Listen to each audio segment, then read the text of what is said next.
Moments that are super impactful, you can't help but visualize them. I'm sure you've been at the table when something crazy happens. Yeah. Everybody all of a sudden is like locked in. I think that's the moment where everybody's visualizing the same thing. That's why it's so impactful and cool. And so definitely had those times where I'm like, God, give me a video camera and an actor and a director right now because I need to make this real.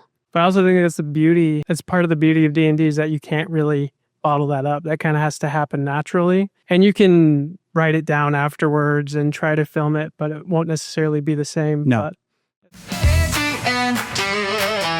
turnkey, fully furnished, family fence.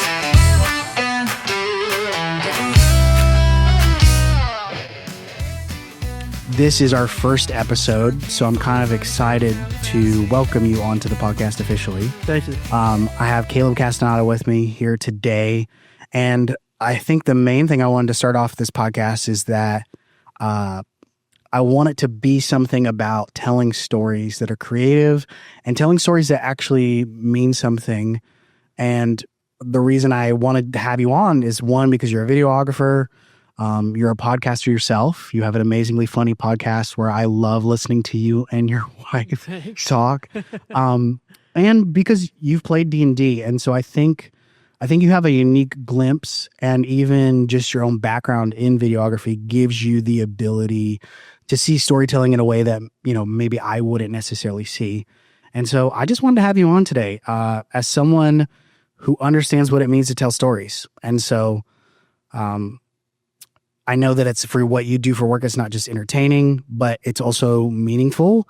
Yeah. And we personally haven't played Dungeons and Dragons together, but I know we've both seen, when we were talking, how the right story can really make things come to life. So I just kind of wanted to ask you, how do you feel as a videographer and as someone whose job is essentially to tell stories through a visual medium?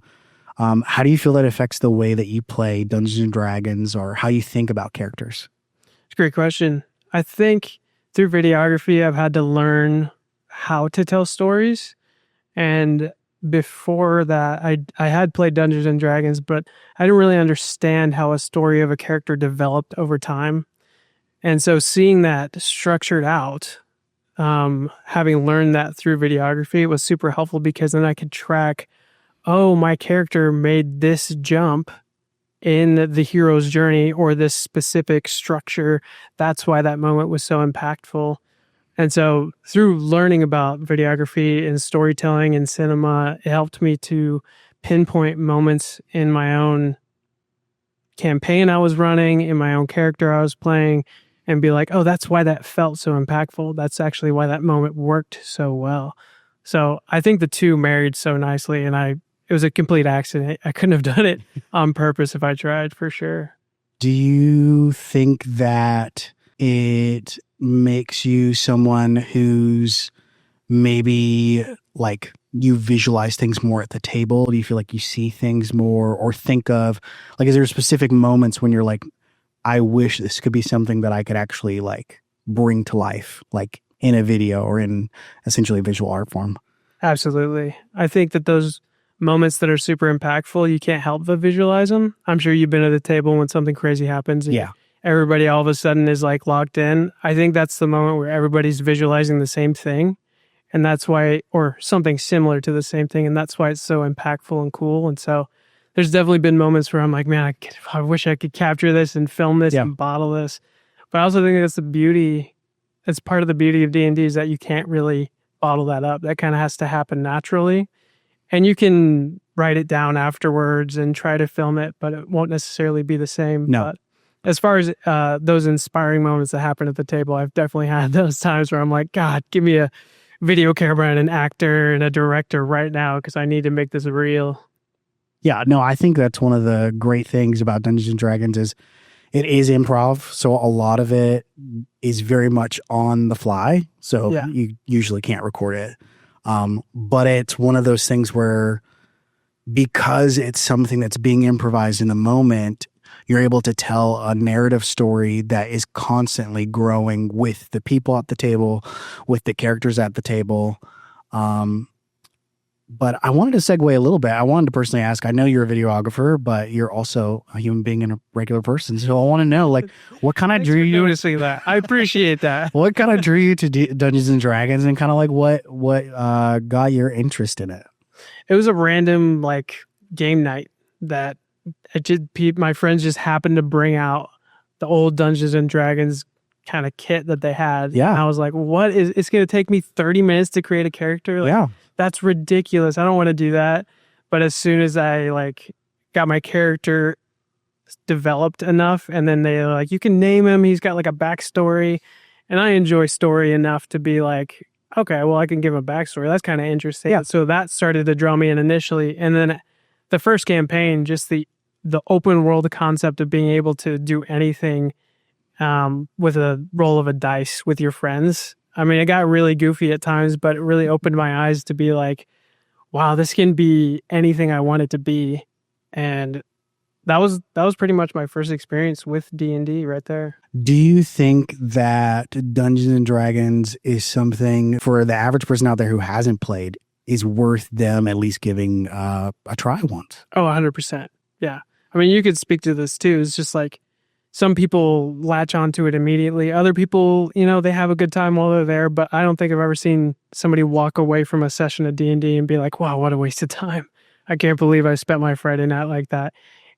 No matter what you're doing when you're playing D&D, you're doing it together, which is the biggest thing about it. I mean, you can speak to that. You've DM'd, you've been a character in a couple campaigns. Like the biggest part of it is that you get together with your friends. So honestly, you can't lose trying out D&D. It's for everybody.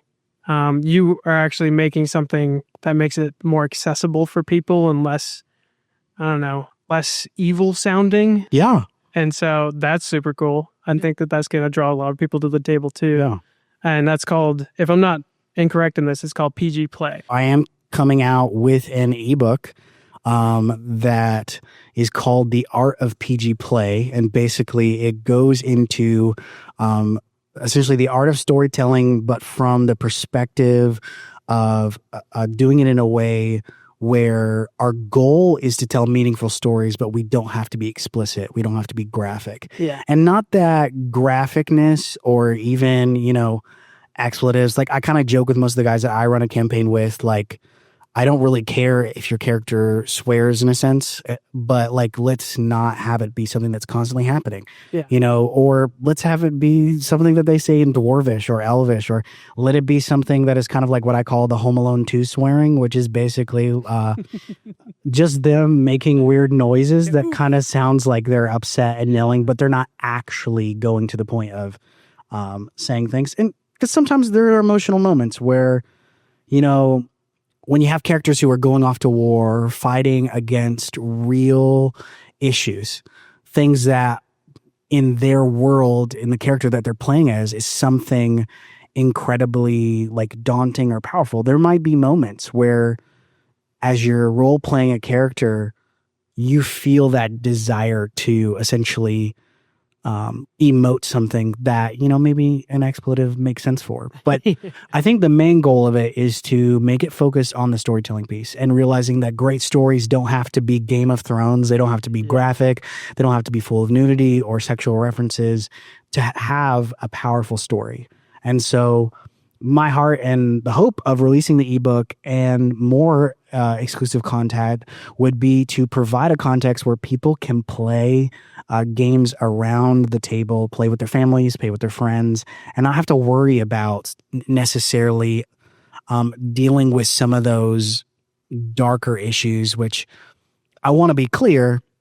The goal is not to avoid morality or avoid darker tones or themes or anything like that. The goal, honestly, is to tell stories that matter. And I think a lot of times when the immediate response, I mean, we see it all the time in with movies. The immediate response is to have a nude scene in the first 5 to 10 minutes of a TV show to hook everybody in. Catch the attention. And yes, it's catching attention, but at the end of the day, it feels cheap. It feels like it's not something that has value in the sense of like it didn't add to the story. And had I, missed that 2-3 minute scene, it wouldn't have changed the way that I felt about the characters. It wouldn't have changed the setting or, what the ongoing plot of the story was. And so I think my heart has kind of modeled that in the D&D content that we create and produce and share and make available for people, because we want to build a community and I think a culture around the idea of good storytelling. And so I think of, multiple different things. When you think of storytelling, what are some of those movies, films, TV shows that you think of that, might fall into that category, that they have meaningful arcs and meaningful, powerful characters, but you would say maybe they're not the most explicit, but they're still, what I would say is pack a punch emotionally. Yeah, definitely. I think the one that comes to mind right away that's not explicit is Finding Nemo. It's childish, but the hero's arc and the journey, the story that they tell is so beautiful, and it's not crude, it's not lewd at all, but like at the end of it, you're so emotionally invested, you can't help but be like, I want this dad to find this other fish. And then you go and have like salmon afterwards and feel no guilt. It's not like you're attached to the fish, you're attached to the characters that they built. So I think that's a perfect example. One other question real quick before we move on from PG Play is the name itself, PG. Yes. Does that mean it's just for a certain age group, or is it for all age groups? So it's not necessarily modified to be just one age group. Okay. I think the idea, I actually was talking to my wife about it, and when we coined the phrase at PG Play, the idea was that it would be something that's accessible to everyone. And I kind of think of it like video game ratings where it's E for everyone, but PG Play just has a nicer ring to it. Yeah. And so we kind of coined the idea, but the real idea behind it is that regardless of your age, regardless of your background, the idea of having a 10-year-old kid be able to play Dungeons and Dragons with his 60-year-old grandfather, to me is something that we just don't see anymore. And so having those moments around a table and the idea of having families around the table more, while also telling meaningful stories, I think is something that we just really don't do as a society. Like we don't share stories. And so I think the heart of it would be to bring it back to that. And so PG Play is not exclusive. It's not this thing where, you have to play kiddie D&D in a sense. Like it's not something where it's like we've got to tone down the story, or we can't explore themes that, might be morally complex, issues of war, issues of famine, issues of hardship. Sometimes, even the real issue of murder and the issues of having to, I think of kind of the idea I think of as like Avatar: The Last Airbender, like having to fight a war and deal with a conflict that you as a 12, 13-year-old kid have no real grid for, the idea of, doing this, but setting out on that hero's journey and finding yourself in the midst of cataclysmic events and really being the person who's driving that, but also doing it in a way where like I can enjoy it at 12 and I can enjoy it at 50. It's still meaningful. And so I think the goal of PG Play is to make it the most inclusive experience as well as the most comfortable experience. I'm all for bending and adapting rules when it comes to more like, you're playing with a bunch of people who actually have to file their own taxes and they have to, like they have a house, they have a mortgage, they have a car. Like the goal is not to be restrictive. The goal is to offer an environment where anybody can sit down at a table and play and engage in a fun story that is meaningful. And that will leave something special with them at the end of it. Can you give like a specific example of the difference between, or maybe a scenario where playing a regular, version of D&D would differ from PG Play D&D? Yeah, I would say it happens all the time at tables where essentially you're going through something. They're essentially faced with, romance scenes is probably the most common example, but essentially you have multiple characters, and besides the awkwardness of having to role play some of these moments with your friends, weird, especially when it's a group of all guys, it's definitely weird. But hey, like the goal is if you are a swashbuckling rogue or you are a bard who is a man of the ladies, man of the people, like extremely charismatic, part of your character piece might be that, you have a way with the ladies. And I think the big difference is not removing that aspect of the character to downplay it or to make it to where we just don't talk about this or we don't vocalize it at the table. But I think it means like we allow our imagination to take care of those scenes and essentially deal with it in our own minds. There's no reason to go there, essentially. Mhm. So like in my mind, you have a character, you know, let's say he's Bart the Bard. Bart the Bard, love it. You know, that's very clever. But essentially, he is trying to persuade a young maiden to reveal the secret location to the Blackthorn Monastery. And so, you know, where we might see in one instance go completely graphic and describe what he does to her in every way he tries to convince her with his wittiness and charm, you would instead have a scene that plays out more along the lines of him obviously still trying to persuade her and having charm, but instead of actually going into graphic detail as to what they actually do, you know, they go upstairs, they have a wonderful night, they look into each other's eyes longingly, and then the next day they wake up. Like, you don't have to, you know, I think of older movies like this, like there was no, like, you know, back in the day, there was no on-screen kissing. And then even when on-screen kissing became a thing, there really was no scenes that showed like full-on nudity. And so it's one of those things where it's like, I still love some of those movies. Like, I think of even scenes and movies where I would say they pushed the envelope, like James Bond or others, like they were action focused, but the goal of the story, though it may have had definitely a lot of women in it, and James Bond is kind of in my mind the movie theater bard of all bards, who is very flirtatious, very over the top, like very much like girl in one hand, gun in the other. There was a lot left to the imagination so that families could enjoy it. You know, I think about my childhood growing up watching James Bond with my dad. Like, I had no clue really what was going on. I knew about romance and I knew about like what I would say would be my understanding of what people in love are like, but I didn't need all the details. And I think for the most part, to tell stories, we don't. Like, I think of some of the greatest stories that I've seen in both cinema, both in like children's media and in like everyday movies, like from the 70s and 80s. Like, there's so many great moments where they're telling stories and it's powerful and impactful. And that's kind of the thing that I want to do, is I want to tell stories that matter, but don't have to have all the extra explicit content that for some reason in this point in time seems to be the central focus of most mainstream media, TV, and even Dungeons and Dragons. Yeah. It's one of those things where the simple tabletop game of having a fun on a Friday night with your friends now has gone to the place where having a bunch of awkward scenes with your friends, but for the sake of keeping it realistic. And live with a bunch of guys too, which is the weirdest part. Yeah. I think you could kind of go the same direction with like grisly scenes as well. Like the violence and the violent nature of movies, how it's just kind of escalated. Everybody's trying to outdo each other now. But I feel like you can even get into that a little bit too much in D&D and describe the torture or whatever's going on instead of actually focusing on what's the purpose of this scene. Okay. Do we have to go in grisly detail to make the purpose, to drive the point home?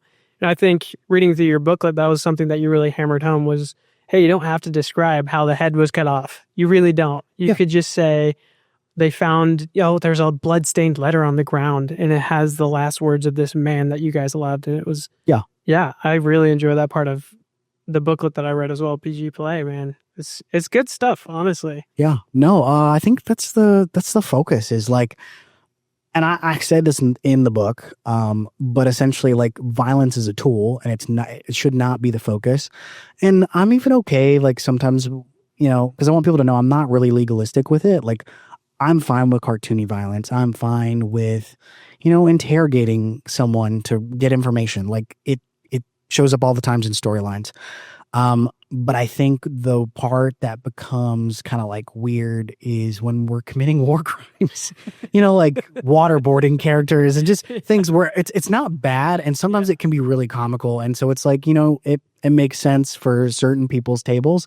But I think the goal of AirDnD and the goal of the podcast, as well as the ebook, is to create a community and an environment where the values of the people at the table are the values that get reflected in the game. And so if that's something that makes you uncomfortable, if that's something that you don't enjoy, then that's something that we're not going to have at the table. Where, you know, with older audiences, you might scale it up. But I think it's one of those things where like violence can be a powerful tool. We see it in war, we see it in movies and in books where like violence is seen. But I think cruelty for the sake of cruelty, that's where I'm kind of like, I would rather avoid it because it doesn't add anything extra to the story. It doesn't add anything extra to the sessions outside of maybe possibly making people uncomfortable or having a scene where it's just graphic for no point, and then it causes like, I've seen it where it's offended people and it's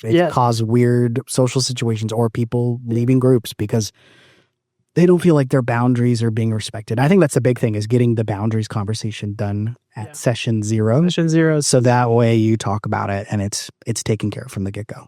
Definitely. Anybody out there who wants to run a campaign, make sure you have a session 0 and you define like what's on and off limits, because I have to take back my word a little bit. I have seen somebody walk away from the table angry at one session, and it was because boundaries weren't respected. And I mean, everybody's got to be having fun. You can't just be most of you having fun. It's got to have good boundaries. So set up a session 0. Very important. Yeah, I think that's one of the things where you've got to be able to talk about what makes you uncomfortable. And I realize like some people may not be able to process it. And then I kind of go into a little bit of detail about this in the book. But having, you know, systems in place to essentially deal with things that people might not know about.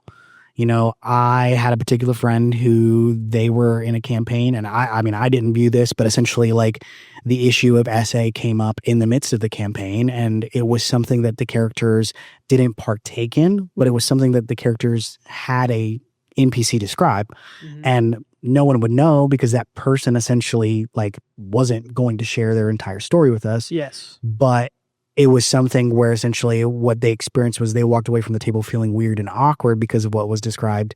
And if there wasn't, you know, in a sense, real tools in place that can essentially give you live action breaks on the story, you know, I kind of discussed like using cards or using ways to communicate like, hey, this is a subject that maybe I'm not so comfortable with, so that we can briefly touch on something and then move on, or briefly touch on something and pivot the story to go a different way. Because that's the beautiful thing, is that Dungeons and Dragons is 100% improvised. Yeah. So yes, DMs love to prepare, and there's totally the mantra of preparing for 4 hours and having all of your players destroy everything. It's so true. But the idea essentially is like, if we are preparing this, there still needs to be flexibility. And that's something else that, you know, I want to be an ongoing conversation. And possibly the next ebook that I'm looking at, which would be talking more about improvising at the table. But they'll have to stay tuned for something like that. So what kind of D&D table do you feel like, you know, this is more of a ethereal question, but what kind of D&D table do you feel like the world needs right now? The world needs, or just everything, you know, just a huge, I know it's a huge question.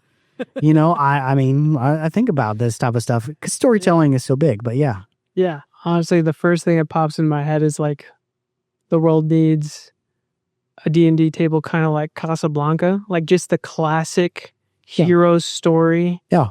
And for it to be healthy enough that people feel a payoff at the end, but still risky enough that the whole time they're questioning how that payoff is going to happen. And so, yeah, I don't think I can necessarily nail it down to like, they need a medieval or they need a space adventure, but I think we do need to get back to the roots of, this is the hero's journey. We're all trying to get to the end of this adventure together in a way where we're all better for it. And we're not just murder hoboing our way to the very finish line. You know what I mean? No, I think it's something where we just don't really tell stories anymore in the sense of like, we are such a visual generation and we're such a visual audience. Like we don't tell them. And I think that's part of what I love about Dungeons and Dragons. My goal would be to provide, you know, an outlet for us to do that in a way that is appealing to all ages, all audiences, because I think stories is something that has deeply impacted me. It's one of the reasons I love Dungeons and Dragons. It's one of the things that I think makes the game worth playing, because it's not all about dice. And, you know, I don't think that I realized how much the lack of storytelling in our culture had impacted me till I started playing D&D. And so it's like, I feel like we watch stories, we see them, like, you know, people binge whole shows in weekends, and we scroll through reels on our phones, and, you know, one after another. Now, I'm not saying you shouldn't scroll on reels, because, I mean, obviously I want people to look at my social media content, but, you know, I don't think it's the same as telling a story. And I until I sat down at a table with a bunch of friends, you know, grabbed a bag of dice and really said, hey, let's create something together. Let's go on a story together. And sometimes it was not perfect. Sometimes there was weird situations that were just weird for the sake of being weird. Like, they weren't explicit. And I think that's part of the magic of Dungeons and Dragons, is that, you know, there's snacks everywhere. You know, someone forgets their character sheet. Definitely. People don't have dice. Like, we argue about what rules to implement / not implement, but we also laugh, and we have a lot of like fun. You know, I kind of joked, it kind of is like an improv show, but just with fireballs. Like, yes, it's a constant give and take. It's people riffing off of each other. And I think one of the cool things is, even in my current group that I'm DMing right now, is seeing people who 6 months ago were very like shy and maybe not the most vocal, like getting into character and telling voices, and starting to care about a story, about the characters, about each other, about those real emotional weights, and going through the hero's journey. And, you know, somewhere between the bad accents and voices that people make and all the critical failures and now one rolls, and essentially just what I call the antics of D&D, like, we created something together. And I think that's the value of the table. And I think if it's something that can be brought into friend groups, if it can be brought into families, it's something that I think is valuable. And I think we as humans, we're wired for story. Like, tabletop gaming, D&D, like, it doesn't have to be D&D, but whatever you play, I think bringing board games back into our society is something that I feel like it's just not seen as often. The family game night, people slowing down over the weekend and just being together, is something that I think is so valuable. And even with friends, like, you know, you don't have to be a family. I've had single friends where it's like the only time they get together with people that they know is on a Friday night. And so it's not just about fantasy and monsters or even weird worlds, but it's really about building something together. And so, you know, I think in a world that feels so at times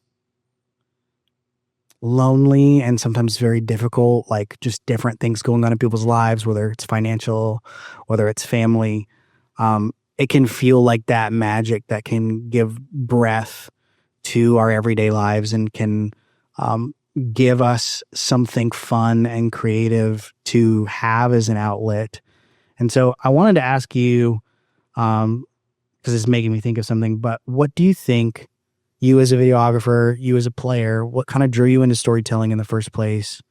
And what are the type of stories that you like to tell or like to be a part of? It's a good question. What drew me into story in the first place was the movie Phantom of the Opera with Gerard Butler. Oh my God. Yeah, definitely. I still love that movie. We actually, me and my wife went to see Phantom of the Opera in the Queen's Theatre in London this last, I think it was September. That's amazing. Oh, it was beautiful. It was a dream of my life. So no, I can die and everything will be fulfilled. Yeah, no, that's super amazing. Yeah, so, but it drew me in, number one, through the music because it's beautiful, but number two, because the arc of the story was so dramatic and so intriguing, I couldn't help but wonder, like, why did this make me feel this way, and how can I make other people feel this way? So that's initially how I got started. And what was your second question? Yeah. What are the type of stories that you like to tell? Yes, the type of stories I like to tell. I like to follow the hero's journey rather closely. Yeah. If people aren't familiar, the hero's journey is just one of the ways that you can take a story from A all the way to Z, the end of it, and have it be fulfilling for everybody involved. Hollywood follows it, everybody follows it, but really when I got into that, it was like, okay, I finally understand how to draw people into these stories and how to share with them. And so, yeah, I think the hero's journey opened up a lot for me around the tabletop, and kind of implementing that for my characters, creating moments for them to walk through that journey was huge for me.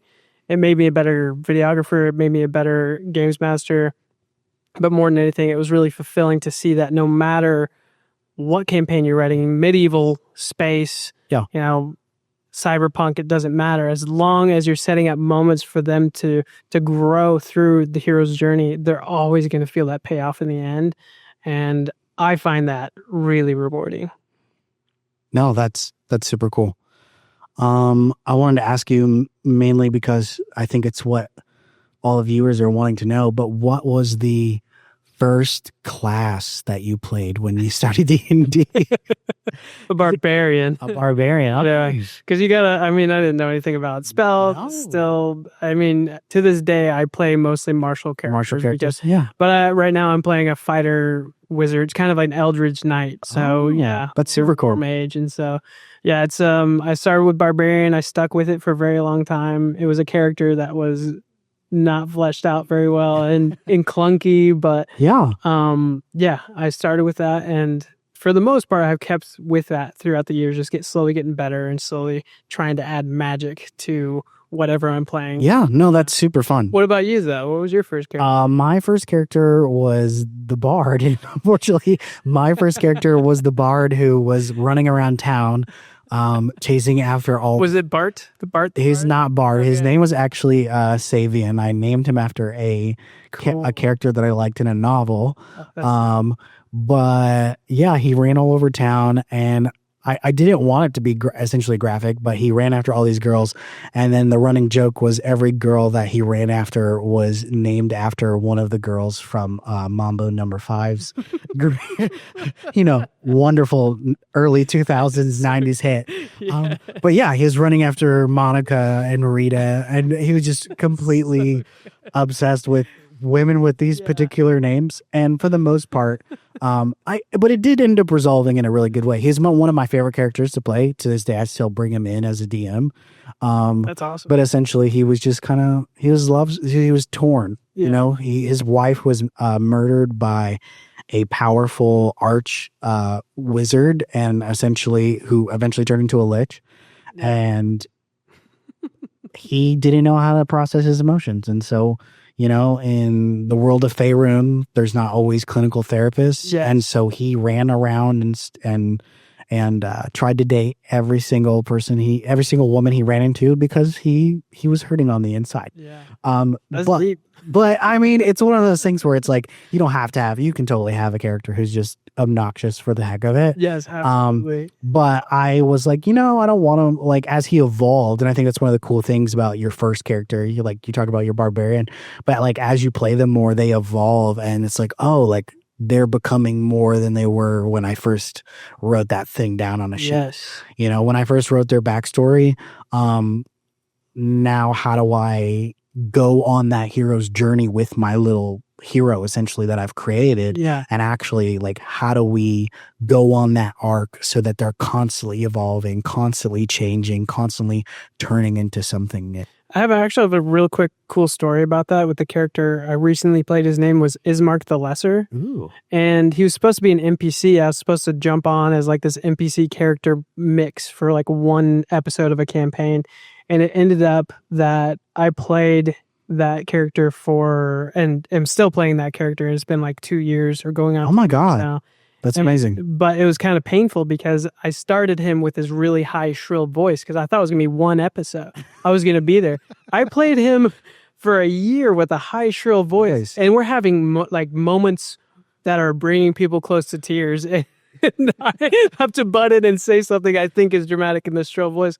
But the backstory that started to flesh out with him was beautiful because what started as a joke character slowly, progressively became, oh my God, this weaves into his backstory so well that his father wasn't there for him, even though he was the jokester of the town. And so just another cool example of how the backstory of a joke character or a character that's clunky can become something so profound. Yeah. No, that's amazing. If someone played in a session that you ran or a session that you essentially joined, what would be the greatest takeaway that you'd want them to have from playing just that first session of D&D? The first session of D&D. Whew. If it was, somebody who hadn't played before, I would want them to take away that this is just so much fun. Like, I want to make it goofy from beginning to end with a couple serious interjections of like consequences to their actions, just because you need that contrast in a story. Yeah. But I really want them to have the best time possible in a one shot. That way they can see that Dungeons and Dragons isn't demons and devils. It's actually just rolling dice and having fun with your friends. Yeah. No, I was talking to another friend about this, but basically I was kind of joking, like, we're not summoning demons. We're really just summoning snacks. Like, that's the most ritualistic thing about it, because there is a lot of stigma around D&D. And so it's one of those things where I'm kind of like, how do you talk about it? And I would say, like, maybe that's a question I'd love to ask you, which is, what would be something that you would tell people who are maybe a little more skeptical, who might actually view Dungeons and Dragons as something really creepy and demonic? And even though, there might be, the PG play way or doing something in a way that's a cleaner version, what would be maybe your advice to them as to why, maybe they should give D&D a shot? It's a great question. I haven't found a good answer yet, so I'm hoping that your PG play will actually help me discover. You have to read the book. You got to read the book, guys. But so far I've not converted anybody to D&D just by like trying to convince them it's not evil. And so when I did read your booklet, I was like, hey, this gives me like something to give them and be like, hey, you guys can just look this over and decide for yourselves without playing into the panic. I think it's one of those things where it's very easy because there is legitimate things out there. Like I talk about this in the book, but there have been court cases. There are organizations that are extremely against it. Like, there is what I would call a darker side to Dungeons and Dragons where, like, but I think that there's tons of things like that. Like, there are books out there that are darker. There are board games, video games. There are even, movies, TV shows. But I don't think that means that we just throw all of those things away simply because there are, explicit or dark or creepy versions of them. My goal is to kind of find that in between. But yeah, I kind of say, like, the closest thing to a ritual is the toppings on the pizza. When you order it. When you order your pizza. You know what I mean? Like, we're not devil worshiping. There's not like this weird, like, I want to be honest, like, there's magic, but for the most part, Dungeons and Dragons is a lot of math. Yes. And so for the people out there who think it's this big mystical thing, I'm like, for the most part, it's math, it's dice, it's really something that is fun and engaging, and there is magic in it, but it's similar to what I would consider like Lord of the Rings or Tolkien or C.S. Lewis, where like the magic is there and the systems exist, but like, we don't believe the magic is real. It's clearly all fantasy. And in my mind, kind of the PG play perspective is to see that flexibility around the table can be embraced in a way that we avoid the weirdness. And, because there are some people that are playing for dark games, but I think it's, what I typically tell people is to leave with the boring and practical things. Like it's about the dice. It's about the problem solving skills. It's about, even mentioned like, hey, it's about creative teamwork. Because that's what it actually is. At the end of the day, it's super fun and I enjoy it a lot. And it's one of those things where it's become probably one of my favorite hobbies. And I used to think that being a video game nerd was kind of the biggest thing that I was going to do. But there's times now where, like, you know what? I don't want to watch the latest and greatest movie. I don't want to play a video game right now. I'm actually finding where it's like I value D&D because of that teamwork creative element. Yeah. And then I say honestly, talk about what people value. Like, the communication, the family togetherness, being around the table, creative problem solving. And if there's someone who's religious, I really talk about how D&D can be a place for moral choices where we can face actual dilemmas, face the, kind of the age old question of good versus evil. Yeah. And then I think being honest, addressing the elephant in the room, not being dishonest about the real weirdness around Dungeons and Dragons. Yes, there are wizards and magic in these stories.